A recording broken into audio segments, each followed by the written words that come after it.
ASM classes में आप सभी साथियों का स्वागत है। तो साथियों, regarding the words to frame meaningful sentence आज ये पढ़ेंगे। यहाँ से क्वेश्चन फिक्स है, 2 नंबर का बनता है।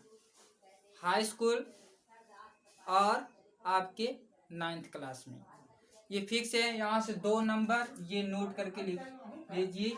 यहाँ से रिगार्डिंग द वर्ड से यहाँ से क्वेश्चन 2 नंबर का आता है, फिक्स है यूपी बोर्ड के लिए। यूपी बोर्ड, CBSE बोर्ड, चाहे कोई भी हो, यूपी बोर्ड के लिए 2 नंबर फिक्स आता है। तो देखिए साथियों, मैंने आपको बताया regarding the words to frame meaningful sentence से 2 नंबर फिक्स है, आएगा, ये फिक्स है, नोट करके रख लीजिए। अब इसका अर्थ क्या होता है हमें ये जानना है कि कहा गया शब्दों को सही क्रम में रखकर अर्थपूर्ण वाक्यों की रचना करना। मतलब regarding the words to frame meaning sentence हम क्या करेंगे, जितने भी शब्द हैं उन शब्दों को सही क्रम में रखकर उसका अर्थपूर्ण वाक्य की रचना करेंगे। यही रिगार्डिंग आर्डर होता है, यही regarding the words of frame होती है। तो कहने का तात्पर्य ये है, इसके पहले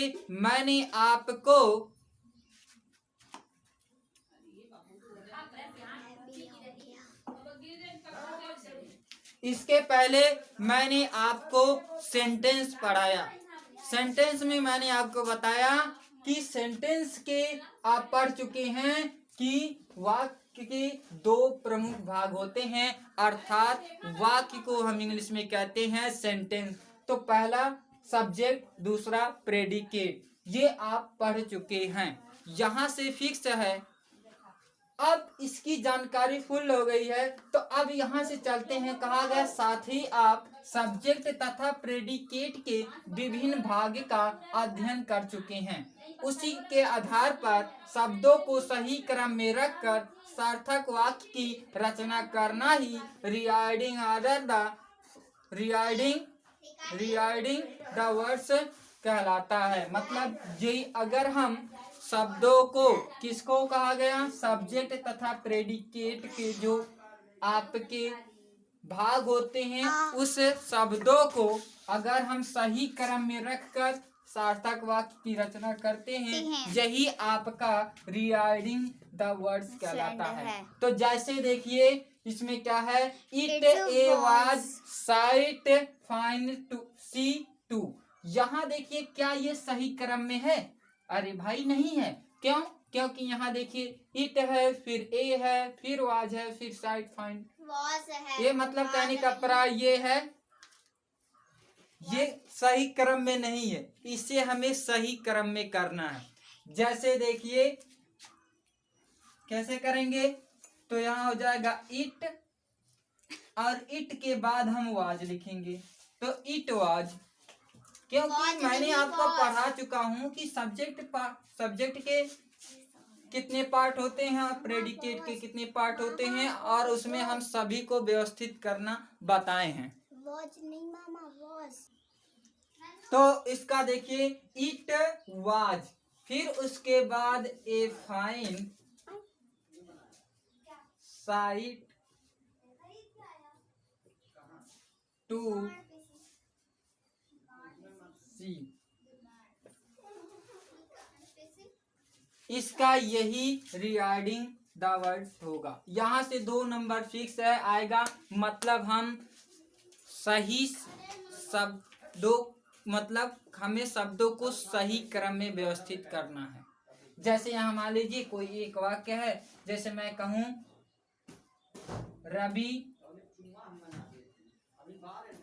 है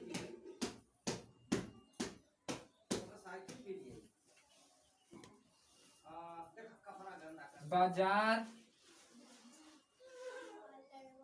जाता।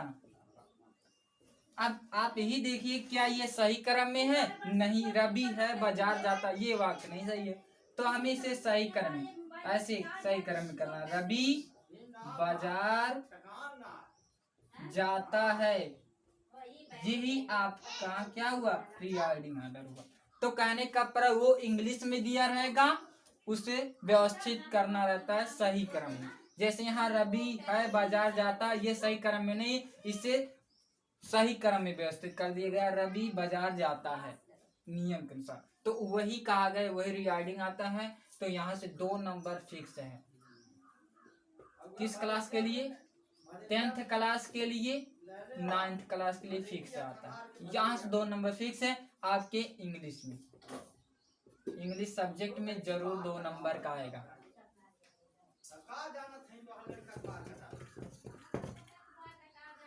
तो इसका एक बार स्क्रीनशॉट ले लीजिए।